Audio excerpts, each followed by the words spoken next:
Folks, welcome back to Flat Iron Tuning. We're here in the shop. The car is on the lift. As we're recording this, it is May 23rd. That means, by my math, we've got 25 days left until tech for the Pikes Peak Hill Climb, which is June 16th, and then the actual race is June 22nd. The days are just gone, and it's been a while since we brought you an update, so I want to explain where we're at and give you the latest. All right. So before we dive into that, just want to say, if you like the content that we're putting out, make sure you like and subscribe to the channel. Head over to flatironstuning.com. Anything that we have there, that support goes a long way to making it so that we can keep coming back and making these videos, doing all this stuff for the YouTube channel. So greatly appreciate that. All right, so there is now a wing on the car. All the Verus Aero arrived a few weeks ago, and the thing is that we had to get the wings, the mounts and everything like that installed or welded in so that we could put the wing and the splitter on the car. That was done by the guys over at After Hours Autosport. Those guys, Justin and Nate over there, just did a fantastic job. We've got the splitter now. It bolts up to the car. The diffusers are on, but now it's the chaos of how do we do the outriggers and mount that stuff. So that's what we have to do now. We've got the Verus, the air dam. Hey, the Verus air dam. So we got to get that on. So again, huge shout out to the guys, Justin and Nate and Bob over there at After Hours Autosport for basically just squeezing us in, getting all the welds put on the car to mount all this stuff. Just awesome. And Justin even aligned the car so that we're like ready to go to the track in like 4 days. So yeah, I mean, we've got the race coming up, but now we've got track day to shake the car down. So we've got to make sure that everything is on there so we can actually test it. We got in some Professional Awesome rods. So the latest, the guys at Professional Awesome overnighted us some splitter support rods.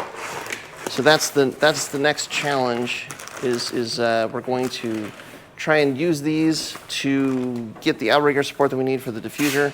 Shouldn't be bad, but we've just got to get it done, so that's high on the agenda. The car's also been to the dyno.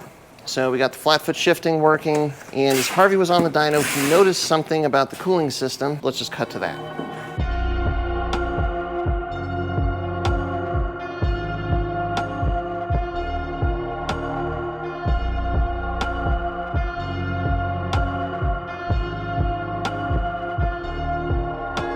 We're here at the Boostcreep and in Boost Performance, picking up the Pikes Peak car after Harvey has now gone through it a second time to get the flat foot shifting and everything working. Yep. But Harvey, you noticed an issue or something that was concerning as you were tuning the car. So what did you run into? Yeah, so I'll say we're monitoring data that nobody that I know monitors and shares. One of two of those things, one is crankcase pressure, the other is coolant pressure. And those are such esoteric pieces of data. I love crankcase pressure. I use it daily on my dyno. But coolant pressure is very new to me. Even on last year when we first got the Nexus installed, we started tuning and I instantly was like, something's weird here. I should only see like 14 PSI of coolant pressure and I'm seeing way more. Yeah. And that engine seemed to be a consumer of water at some point. And it was always mysterious. And then like during one of the final testing sessions, it blew a head gasket. Right. So we have the data of the coolant pressure. Even I can't find the one where it blew the head gasket, but I have the average operating data about it, and it's here on logs, and we can actually look at it. And it's I don't know if you can see this, but you can see when we're accelerating, it's pretty spiky and it goes up and down really rapidly. That might be the cap releasing. It might be. And as heat is coming in because you're wide open throttle and there's a lot of heat building up. Yeah, yeah. I mean, and then the other question is, hey, if I have a bad head gasket, are those little bursts of exhaust gas, pressure, or not exhaust even, but combustion gas is getting in there. So we see this spiky data on that day, and I'm seeing 30 pounds, a little, sometimes more than that. Look, is about 35 pounds of coolant pressure. So that was a test day on the first engine, which was a stock engine. And then here we have the actual Pikes Peak run.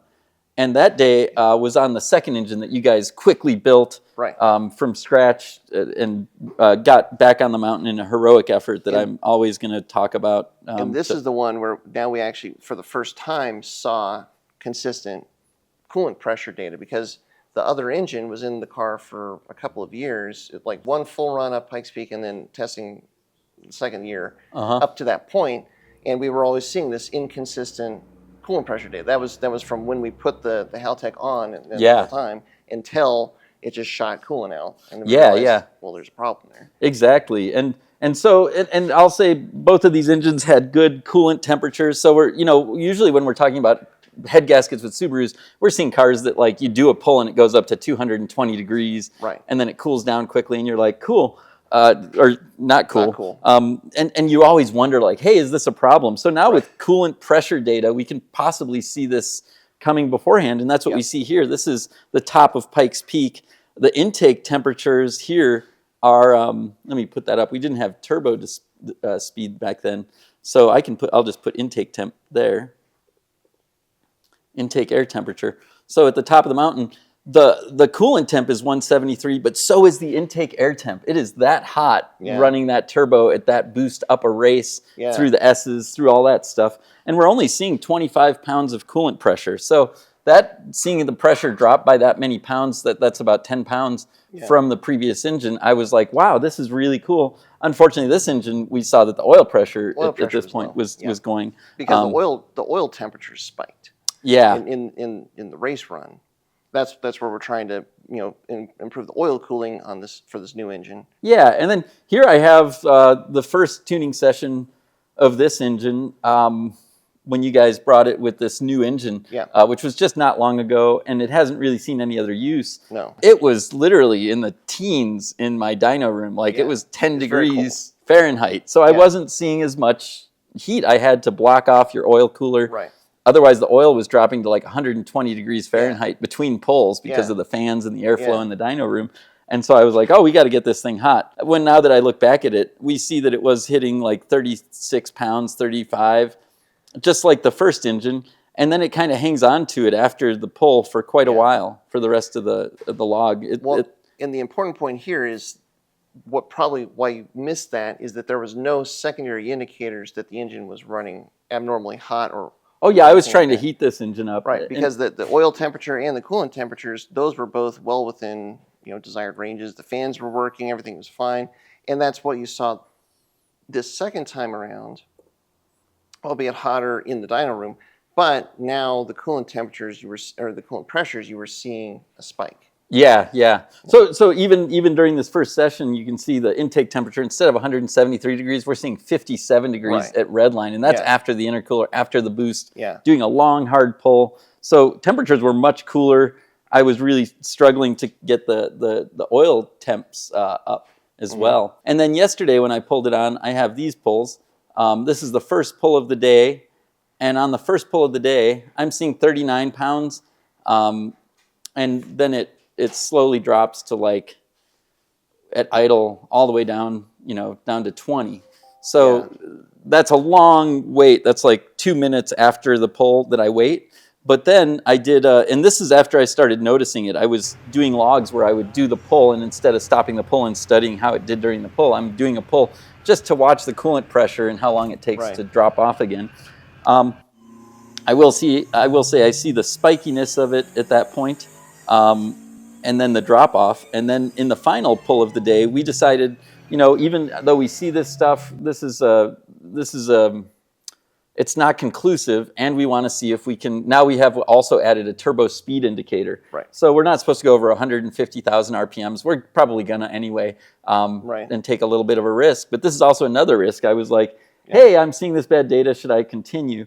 And you can see this is the blue line here on the final pulls. This was done at 23, 24 pounds of boost, about 23 pounds. And we can see it's spiking. I see 55 here, 54, 55, 54. And this is after the pull. So this is actually in decel mode. And if I zoom out, let's see. I'm all the way zoomed out. It held even all the way over here. It's still 37 pounds, and that's like 5 minutes later. But that's on a 90-degree day outside. So it's the coolant system is getting hot, the coolant pressure is going up, and then it's holding that pressure. Like for some reason, the pressure's not dropping. Maybe, and the coolant temps were reasonable. Oh yeah, I think the highest we saw was what, 210, something like that. Something like that on this log during the pull. 193, 199, 200, and then it drops back down after the pull down to like 185. So I'm at 185, still holding 40 pounds. So the temperatures are like good, but the pressure's high. Yeah. So we've got to figure out what's going on there. So we've got to basically go back. We're thinking it might be a mechanical issue because all of the other things like the oil temp, the coolant temp, it's exactly where you'd want it to be. It's just the pressure is high.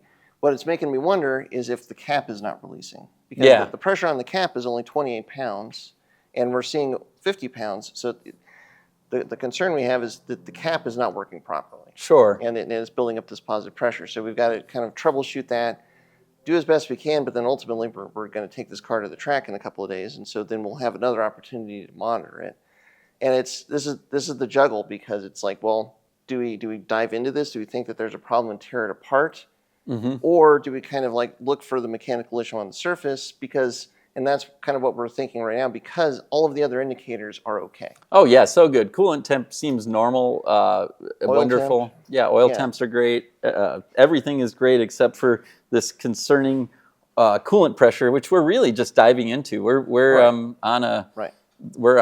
like Christopher Columbus of coolant pressure on the dyno here. Yeah. So we're going to bring the car back and dive into that and see if we can figure out what's going on. We're going to try a couple different caps, test the cap, maybe even a different expansion tank, and just see if we're seeing consistent behavior, or like maybe we put the old expansion tank on because we were using just the stock expansion tank until now with this new build. Now we're using the Killer B. Maybe that's enough to do it. So just got to try it and find out. Turn off the metas. Cool. Yeah.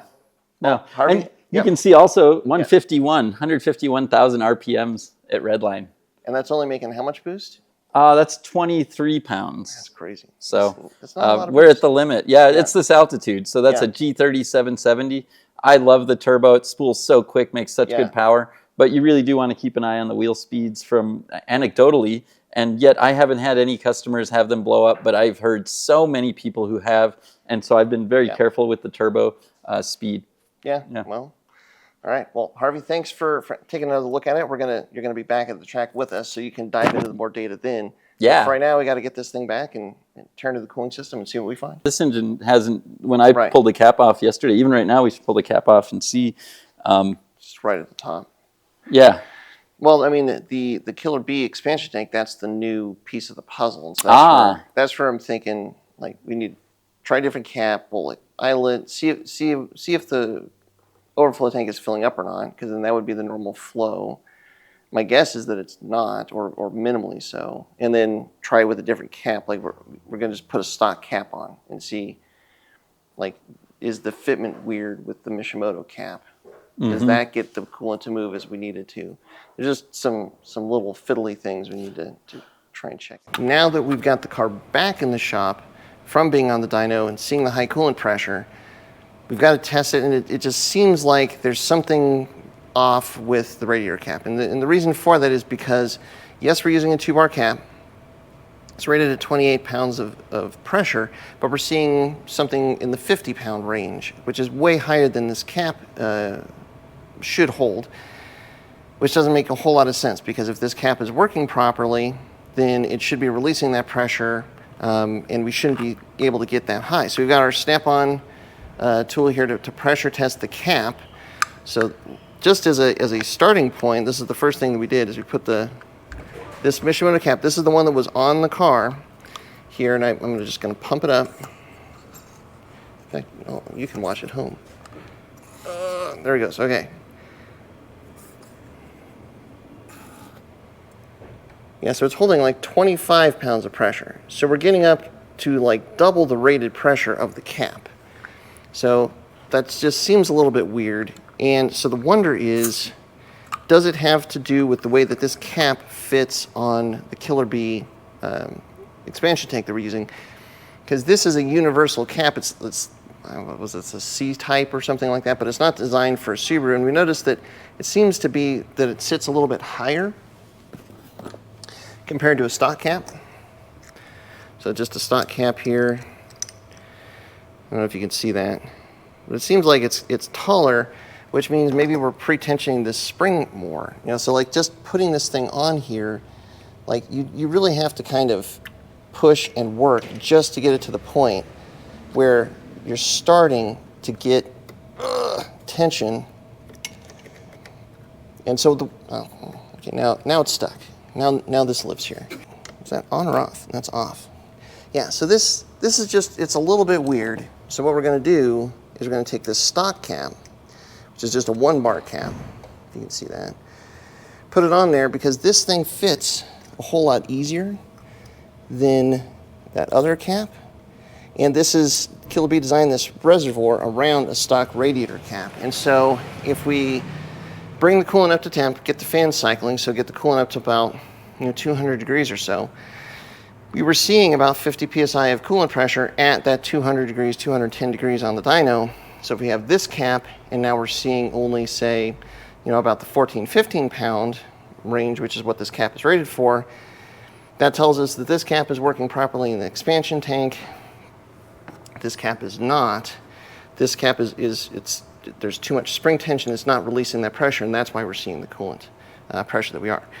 It seems likely that that's the case because there's no secondary symptoms that you'd attribute to big overheating. Like the oil temp is normal, the coolant temp is normal. It's just the coolant pressure is high. So you got to see if it's something as simple as the cap. Oh, and we did notice when you came back that as the car was hot, the coolant level in the overflow tank was at basically the hot level. So it is moving coolant out, but it seems like it's just holding pressure at that about 50 or so pounds with this cap, which is just a little bit too much. So now I gotta start the car up, let it idle, come up to temperature. Let's see what we find.